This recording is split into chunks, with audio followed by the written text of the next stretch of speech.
सभी का स्वागत है। मेरा नाम अंशिका है। सीबीएसई ने इस बार के बोर्ड एग्जाम के सिलेबस से बहुत सारा टॉपिक हटा दिया। तो लेटेस्ट सिलेबस और एनसीईआरटी मैथ बुक का फुल एक्सप्लेनेशन के लिए देखिए मेरा चैनल। इसमें मैं हर एक चैप्टर को अच्छे से एक्सप्लेन करूंगी, क्वेश्चंस और थ्योरम को सॉल्व करूंगी। इस वीडियो को देखने से जो भी आपने पूरे साल पढ़ाई की है ना, उसका एक जल्दी से और बहुत ही अच्छे से क्विक रिकैप हो जाएगा। मेरा मकसद है कि इन 3 मंथ में एक बार फिर से आपका पूरा सिलेबस अच्छे से कवर हो जाए। मैं आपकी मदद करना चाहती हूँ। पूरा सिलेबस को इन 3 मंथ में कंप्लीट करूँगी ताकि आपके एग्ज़ाम में आपको एनसीईआरटी का तो बिल्कुल भी टेंशन ना हो। एक और बात मैं कहना चाहूँगी वो ये है कि अगर आपको मैथ के किसी भी चैप्टर के किसी भी टॉपिक में अगर आपको कोई प्रॉब्लम है तो प्लीज़ मुझे बताइए ताकि उस प्रॉब्लम को सॉल्व करके मैं आपकी मदद कर सकूँ। तो शुरुआत करते हैं चैप्टर 1 नंबर सिस्टम से। Chapter 1 number system. Number system में हमें रियल नंबर्स पढ़ना है। रियल नंबर्स क्या होता है? Real numbers are the numbers which include both rational and irrational number. Real number में आपका रेशनल और इरेशनल नंबर्स दोनों आते हैं। रियल नंबर्स को आप अच्छे से इस ग्राफ से समझ सकते हैं। Real number, rational number, irrational number. Rational number आपका नॉन इंटीजर्स होते हैं। इंटीजर्स को हम जेड से डिनोट करते हैं। इंटीजर आपके निगेटिव भी हो सकते हैं। So all.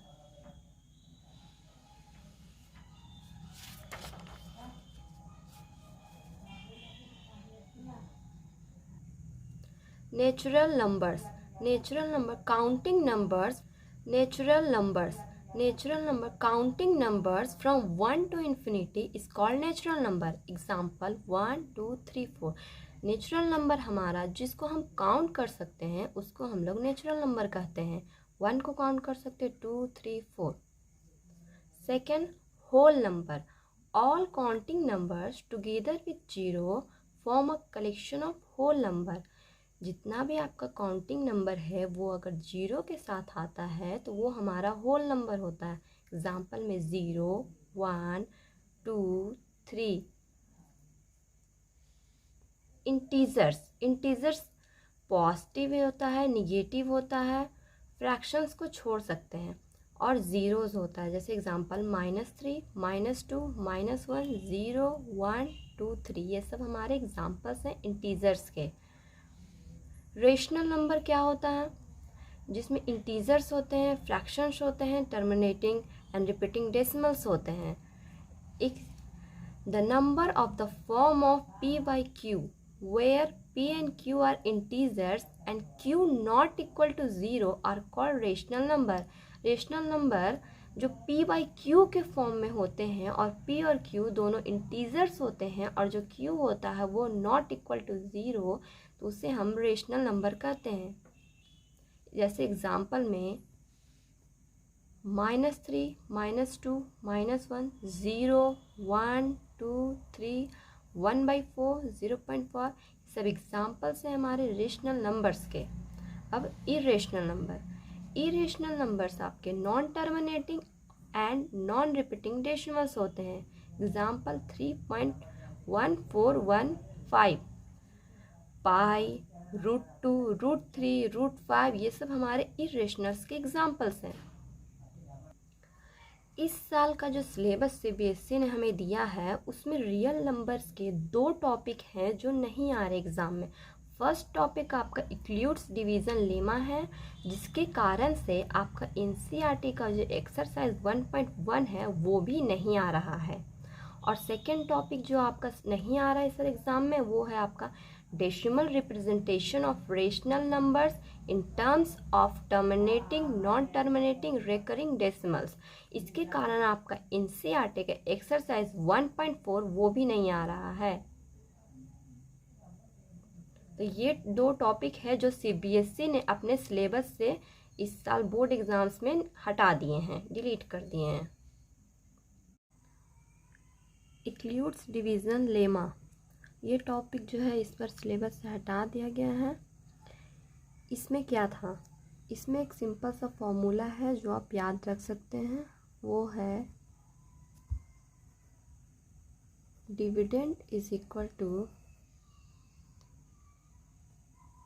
Divisor into quotient plus remainder. ये एक छोटा सा फॉर्मूला है जो आप याद रख सकते हैं। Dividend is equal to divisor into quotient plus remainder. ये टॉपिक नहीं आ रहा है फिर भी आप इसको याद रखें। जैसे 5 है, 5 को अगर हम लोग 2 से डिवाइड देते हैं तो 1 बचता है। ये आपका जो है वो डिवाइज़र है, ये डिविडेंड है, ये कोसेंट है और ये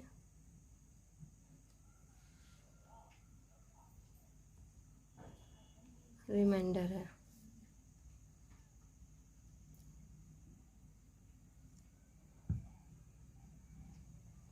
तो एक छोटा सा ये फॉर्मूला है जिससे आप याद रख सकते हैं, इसमें कोई प्रॉब्लम नहीं होगा। इक्ल्यूड्स डिवीज़न लेमा के बाद आपका एक और थ्योरम आता है, थ्योरम 1.2। वो थ्योरम है the fundamental theorem of arithmetic. इसमें क्या है, every composite number can be represented as the product of its prime number and the factorization is unique. इस थ्योरम में क्या है, हर एक कंपोजिट नंबर है जो आपका रिप्रेजेंट होगा प्राइम नंबर्स के प्रोडक्ट में, और जो फैक्टराइजेशन होगा उसका वो यूनिक होगा। कंपोजिट नंबर क्या होता है, जिसका 2 से ज़्यादा फैक्टर होते हैं वो कंपोजिट नंबर होते हैं। Factorization is unique. इस यूनिक का मतलब है, अगर हम एग्जांपल में लें,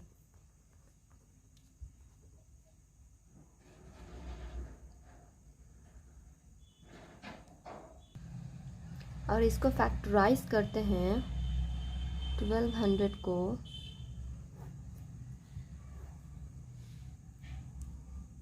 2 से करेंगे 6 टाइम, 3 टाइम,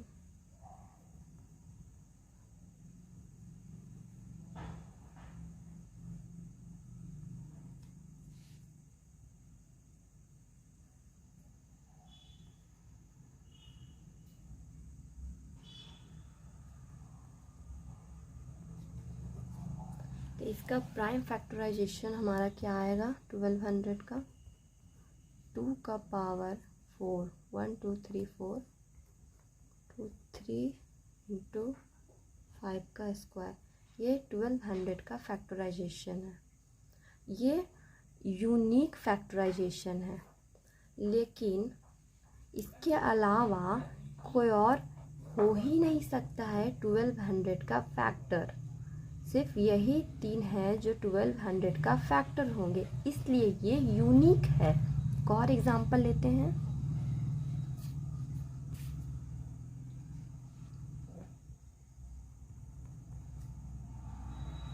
ट्वेल्व को अगर फैक्टराइज करेंगे हम लोग तो 4 इंटू 3 में ही फैक्टराइज कर सकते हैं, या फिर 2 इंटू 6। इसको हम जो प्राइम फैक्टर आ रहा है इसको हम लोग 2 तरह से फैक्टराइज कर पा रहे हैं, इसलिए ये हमारा यूनिक फैक्टराइजेशन नहीं है। 2 तरह से ये फैक्टराइज हो रहा है, एक इससे भी एक इससे भी, इसलिए ये फैक्टराइजेशन हमारा यूनिक नहीं है। बट इसमें इसके अलावा कोई और है ही नहीं, जिसके कारण ये जो हमारा फैक्टराइजेशन है ये यूनिक होगा, यूनिक फैक्टराइजेशन है ये। एक बार फिर से समझते हैं फंडामेंटल थ्योरम ऑफ अरिथमेटिक को। क्या बोलता है, कंपोजिट नंबर होता है जो प्राइम फैक्टर्स के प्रोडक्ट होते हैं, फैक्टराइजेशन हमारा यूनिक होता है। उसका एग्जांपल हम लोगों ने देखा था, 1200 है, कंपोजिट नंबर है। इसका जो प्राइम फैक्टराइजेशन निकाले हम लोग, उसका जो प्रोडक्ट है वो यूनिक है हमारा, और प्राइम फैक्टर है सारे। तो ये हमारा हो गया फंडामेंटल थ्योरम ऑफ अरिथमेटिक। जैसे ही हम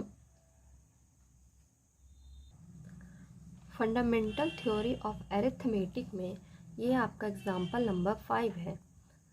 consider the number 4n where n is a natural number. Check whether there is any value of n for which 4n ends with 0। इसमें आपका पूछ रहा है कि आप दिखाइए जो 4n के फॉर्म में जो भी नंबर है वो कभी भी 0 से एंड नहीं हो सकता है,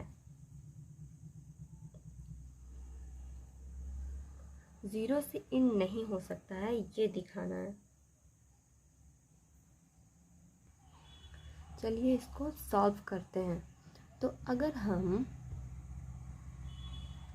4n को अगर मान ले कि वो एंड हो रहा है 0 के साथ,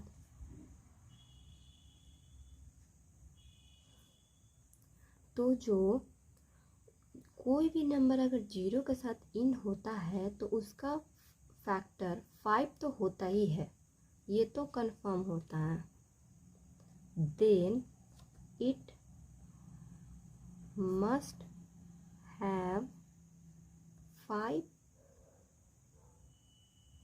एज अ फैक्टर। जैसे 10 को अगर फैक्टराइज करेंगे 2 आया, 5 आया, इसके लास्ट में 0 है तो फैक्टर में 5 आएगा ही आएगा, इसलिए 5 एक फैक्टर होगा ही। किसी भी नंबर के लास्ट में अगर 0 होता है तो उसका फैक्टर 5 होगा ही। बट हम लोग जानते हैं कि जो 4n है उसका प्राइम फैक्टर हमेशा 2 होगा। वो कैसे? अगर 4n है, 4n का पावर अगर हम लोग n इज इक्वल टू 1 लेते हैं तो 4 है, फैक्टर में क्या आया? सिर्फ 2 आया। अगर n इज इक्वल टू 2 लेंगे तो 4 का स्क्वायर मतलब 16 हो जाएगा। इसका फैक्टर करेंगे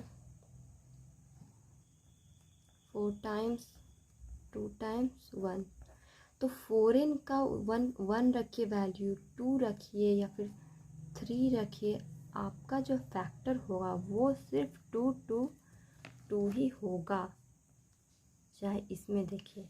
इसलिए इसका फैक्टर जो है वो कभी भी 5 नहीं हो सकता है। तो बट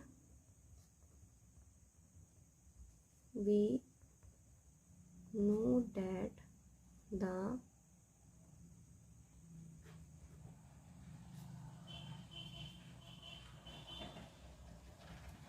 only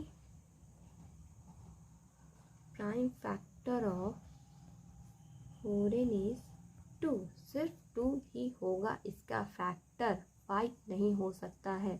अगर 5 नहीं है इसका मतलब कि उसका एंड में 0 नहीं होगा, इसलिए उसका फैक्टर 5 नहीं हो सकता है। एंड में 0 नहीं होगा इसलिए उसका फैक्टर 5 नहीं हो सकता है। तो इससे ये प्रूफ होता है कि according to fundamental theorem of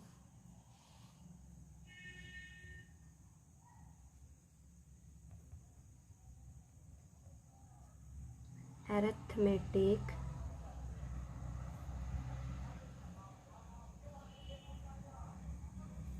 prime factorisation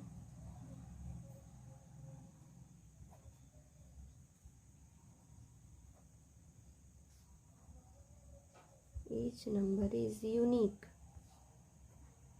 अभी हम लोग पढ़ें कि फंडामेंटल थ्योरम ऑफ अरिथमेटिक में जो प्राइम फैक्टराइजेशन होता है हर एक नंबर का यूनिक होता है।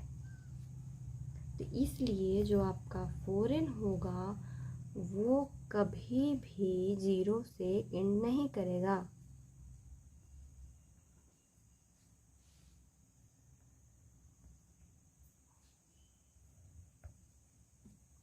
ये आपका एग्जाम्पल नंबर 5 था जो सॉल्व हो गया। एक बार फिर से देख ले पूरे एग्जाम्पल्स को।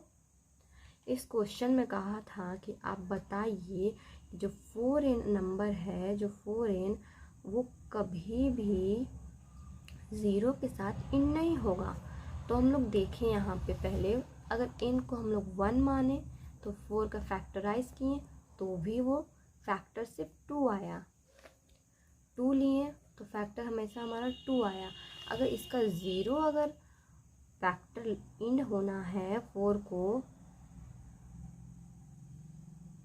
तो उसका फैक्टर 5 आएगा ही आएगा। तो वही हम लोग लिखे हैं कि if 4n ends with 0 then it must have 5 as a factor। But हम लोग जानते हैं कि जो ओनली प्राइम फैक्टर है 4n का वो 2 होगा। इसलिए फंडामेंटल थ्योरम ऑफ अरिथमेटिक से जो प्राइम फैक्टराइजेशन होगा हर एक नंबर का यूनिक होता है, इसलिए 4n जो है वो कभी भी 0 से नहीं होगा। एंड अब हम पढ़ने वाले हैं HCF and LCM। HCF product of smallest power of each common prime factor in the number. HCF जो होता है हमारा वो प्राइम फैक्टर का जो कॉमन में स्मॉलेस्ट पावर होता है वो हमारा HCF होता है। LCM product of greatest power of each prime factor involve in the number. जो आपका प्राइम फैक्टर का जो प्रोडक्ट आएगा उसमें जो ग्रेटेस्ट पावर होगा वो हमारा LCM होगा। LCM क्या होता है? एक product A into B is equal to product of their HCF and LCM. E and B are two numbers. Product of two numbers is equal to HCF into LCM. ये एक formula है जो हमें याद रखना है। चलिए क्वेश्चन करते हैं HCF और LCM पे। HCF और LCM हम प्राइम फैक्टराइजेशन मेथड से निकालने के लिए अभी सीखेंगे। 6 and 20 का 6 का जब हम प्राइम फैक्टर करते हैं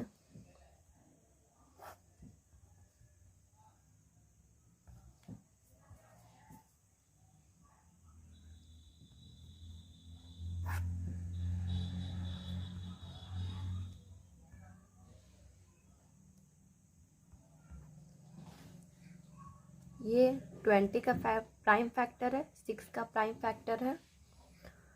तो 6 को 2 into 3, 20 को to 5। तो सबसे पहले हम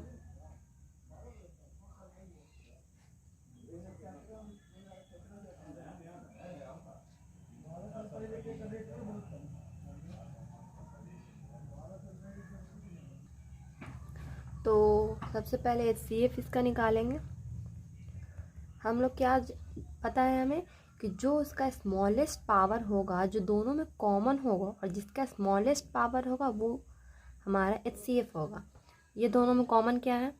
सिर्फ 2 कॉमन है और 2 में स्मॉलेस्ट पावर कहाँ है? सिर्फ इसका है, इसलिए 2 का स्मॉलेस्ट पावर 1, इसलिए इसका HCF हमारा 2 हो गया। LCM ग्रेटेस्ट पावर तो आएगा ही, उसके साथ जो अदर नंबर्स हैं वो भी आएंगे LCM में। दोनों में ग्रेटेस्ट पावर कौन है? 2। तो 2 का square into other number 3 and 5। 3 को ही मल्टीप्लाई करेंगे, 5 को ही मल्टीप्लाई करेंगे। मल्टीप्लाई करेंगे इसको 60 होगा इसका LCM। HCF 2 LCM 6। एक और एग्जाम्पल के साथ हम इसको समझते हैं। अभी हमने HCF और LCM को प्राइम फैक्टराइजेशन मेथड से बनाने का तरीका देखा था। अब हम उस पर प्रॉब्लम सॉल्व करेंगे। ये हमारा NCERT का एक्सरसाइज 1.2 का फर्स्ट क्वेश्चन है। Express each number as a product of its prime factor. हर एक नंबर के प्रोडक्ट को प्राइम फैक्टर के प्रोडक्ट में दिखाना है।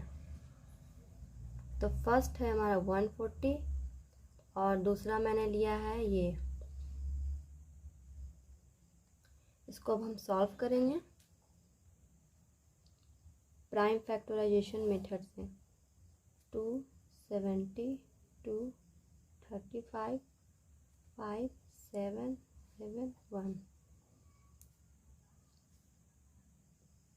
तो ये हमारा 142 का पावर 2 to 5 into 7 सारा प्राइम फैक्टर है। 140 का प्राइम फैक्टर के मल्टीप्लाई में ये हमारे सॉल्यूशन।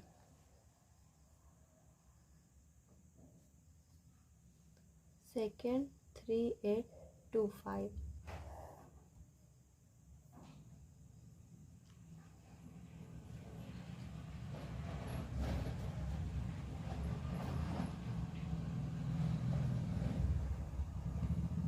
इसको 3 से पहले मल्टीप्लाई कर डिवाइड देंगे।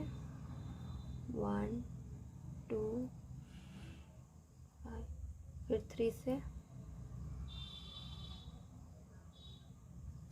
फिर 5 से,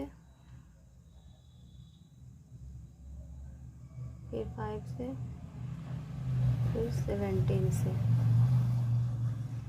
तो 3825 ये हो जाएगा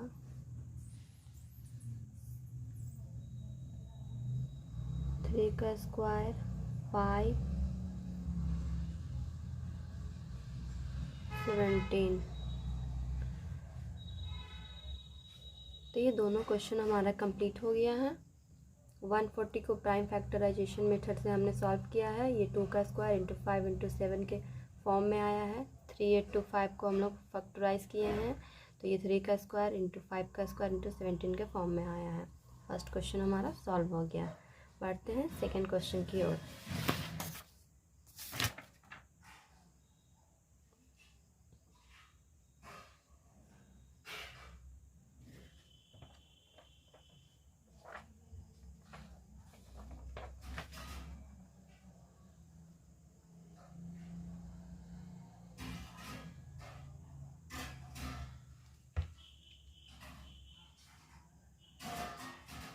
सेकेंड क्वेश्चन है हमारा, find the LCM and HCF of following pairs of integers and verify that LCM into HCF is equal to product of two numbers.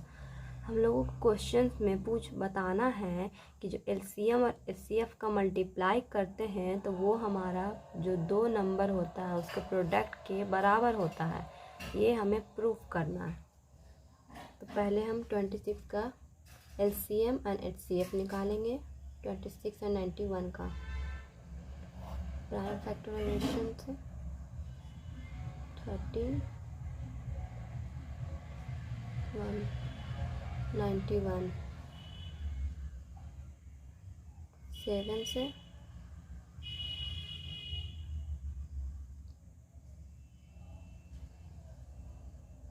226 हमारा हो गया। 2 इंटू 13 91 हो गया। 7 इंटू 13 तो इसका एचसीएफ क्या होगा? जो दोनों में कॉमन है लीस्ट पावर के साथ, दोनों में कॉमन क्या है? सिर्फ 13 है, इसलिए हमारा एचसीएफ इसका 13 होगा। एलसीएम क्या होगा? जो दोनों में कॉमन है वो भी होगा, जो बाकी जो अदर नंबर होंगे हमारे वो भी एलसीएम में आएंगे। तो 2 इंटू 7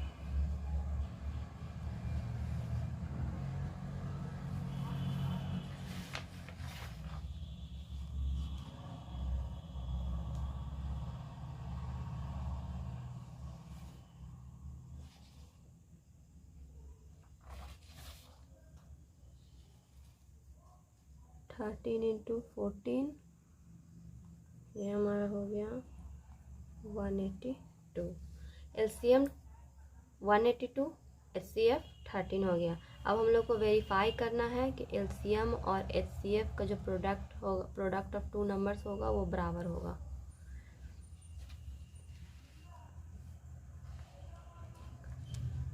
2 नंबर 26 एंड 91 है।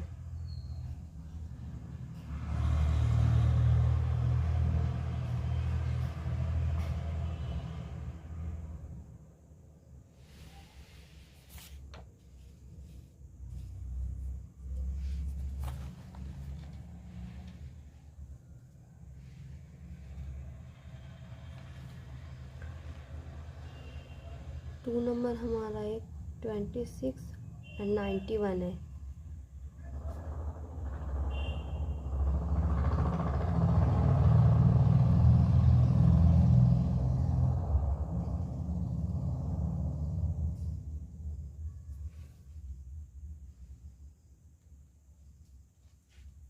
इसको मल्टीप्लाई करेंगे तो 2366 आएगा, और इसको भी मल्टीप्लाई करेंगे तो 2366 आएगा। तो यहाँ पे वेरीफाई हो गया हमारा कि product of two numbers is equal to HCF into LCM। ये हमारा प्रूफ हो गया।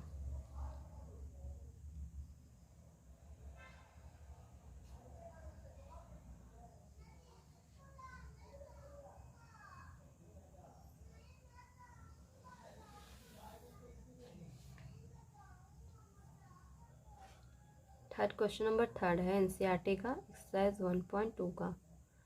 Find the LCM and HCF of following integers by applying the prime factorization method.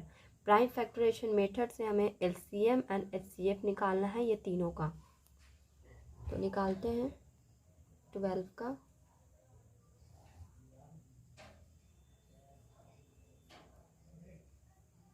Six time 2 से, 3 टाइम 3 से, 1 टाइम 15 का, 5 से 1, 21 का,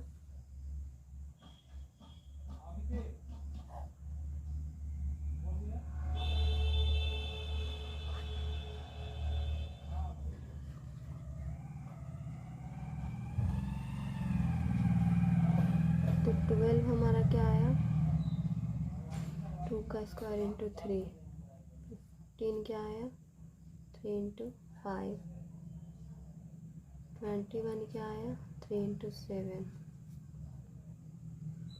HCF क्या होगा, जो तीनों में कॉमन होगा। तीनों में कॉमन क्या है, 3 3 3। तो हमारा HCF 3 हो जाएगा। LCM क्या होगा, जो तीनों में कॉमन है लीस्ट पावर के साथ अदर नंबर, ये भी आएगा तो 5 to 7। इसको मल्टीप्लाई करेंगे तो 420 आएगा।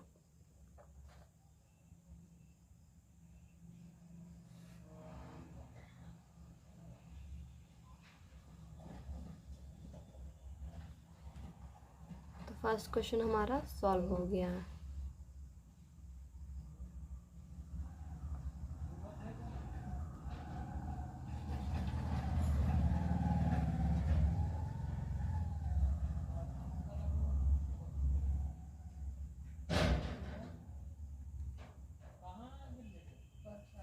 सेकेंड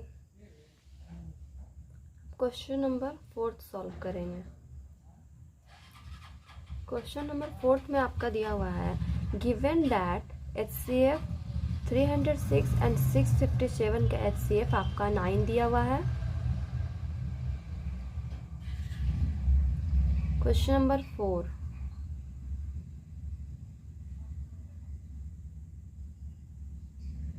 गिवन दैट HCF 306 657 दोनों का HCF आपका 9 दिया हुआ है।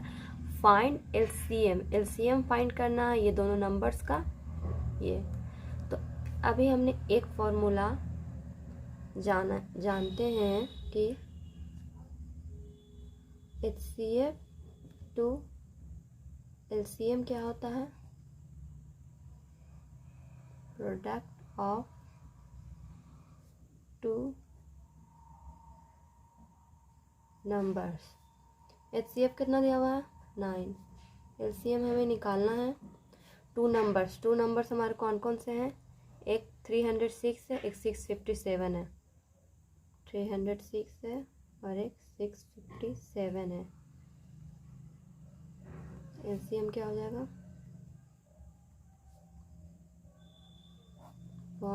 9। 3 से काटेंगे, 3 3 जा 9, फिर 3 से काटेंगे, 3 9,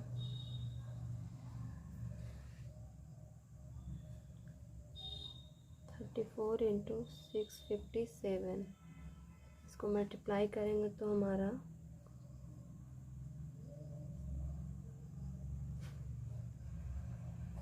LCM आ गया। क्वेश्चन हमारा सॉल्व हो गया है। HCF दिया हुआ था, हम लोग को LCM निकालना था। HCF इंटू LCM होता है product of two numbers. HCF LCM दोनों का प्रोडक्ट, LCM हमारा इतना आ गया।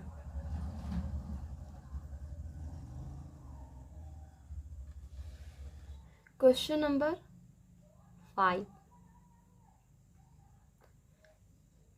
check whether 6n can end with the digit 0 for any natural number n। इसमें बोल रहा है कि आप चेक कीजिए कि जो 6 टू द पावर n जो नंबर है वो उसके लास्ट में 0 कभी भी आएगा कि नहीं, ये आपको चेक करना है। ये ऐसा क्वेश्चन हम एक और पहले भी कर चुके हैं, जिसमें 6n की जगह पावर आपका 4n था।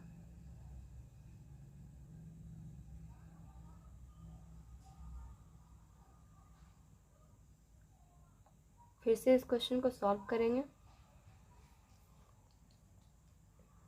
सबसे पहले अगर कोई भी नंबर 0 से एंड होता है तो उसका फैक्टर जो है 5 तो होता ही है, ये आप कंफर्म है। पहले भी हम जाने थे इस बात को उसी एग्जांपल से। अगर हम 60 लेते हैं,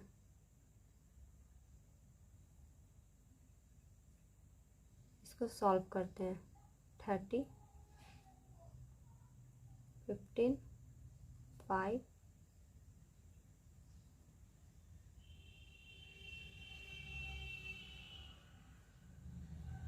एंड में 0 है, फैक्टर देखिए 5 आया। तो किसी भी नंबर के लास्ट में अगर 0 होगा तो वो उसका फैक्टर 5 होगा। कोई और दूसरा फैक्टर तो होगा ही, लेकिन 5 कंफर्म उनमें से एक फैक्टर होगा ही, किसी भी नंबर के लास्ट में अगर 0 है।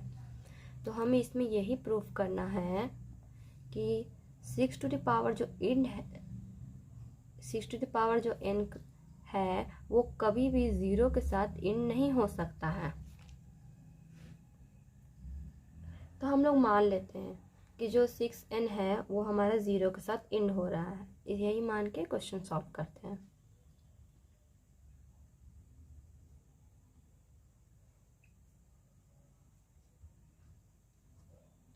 If 6n ends with 0, अगर 6n 0 से एंड होता है, हम लोग मान रहे हैं कि 6n 0 से एंड होगा, तब क्या होगा, कोई भी नंबर 0 से एंड होता है तो उसका 5 जो है वो फैक्टर होता है। It must have 5 as a factor, but हम लोग जानते हैं कि जो 6n का प्राइम फैक्टराइजेशन होगा वो 2 और 3 ही होगा। वो कैसे, पहले वो जान लेते हैं। 6n का अगर हम प्राइम फैक्टराइजेशन करते हैं, 6n है, n को अगर 1 मानते हैं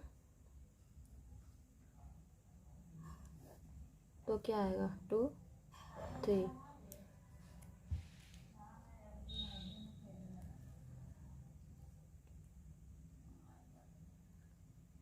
इसका फैक्टर एक 2 आया, एक 3 आया।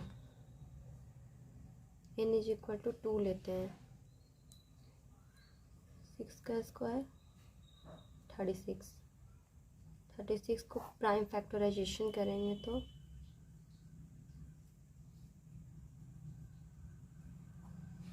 यहाँ पे भी देखें हम 6 का n का पावर अगर 2 लिए हैं, 6 का स्क्वायर 36, इसका भी फैक्टर हमारा 2 एंड 3 ही आया। तो 6 के n पे अगर को इसका जब प्राइम फैक्टर है वो हमेशा 2 एंड 3 ही होगा।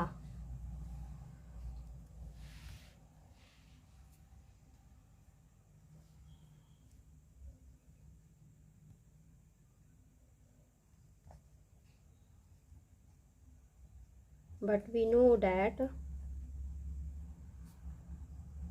the only prime factor of 6n 2 and हम लोग जानते हैं प्राइम फैक्टर 6n का ऑलवेज 2 एंड 3 होगा।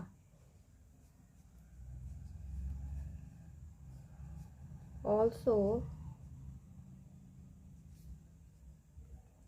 we know that the fundamental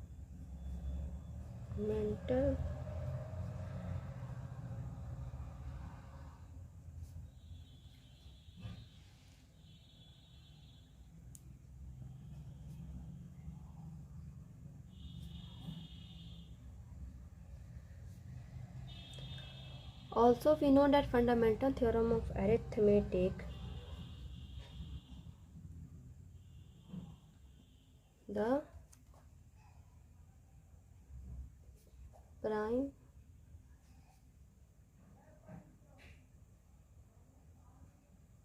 factorization is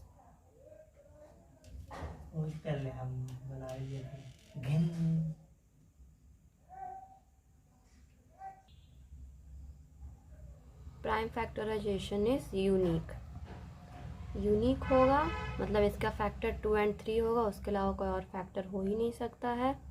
इसलिए 6n can never and with 0। इसलिए 6n जो है हमारा कभी भी 0 के साथ एंड नहीं करेगा। अगर 0 के साथ एंड करता तो उसका फैक्टर 5 भी होता है, लेकिन इसका फैक्टर सिर्फ 2 एंड 3 है, हम लोग ये देखे हैं। इसलिए 6n कभी भी 0 के साथ एंड नहीं होगा।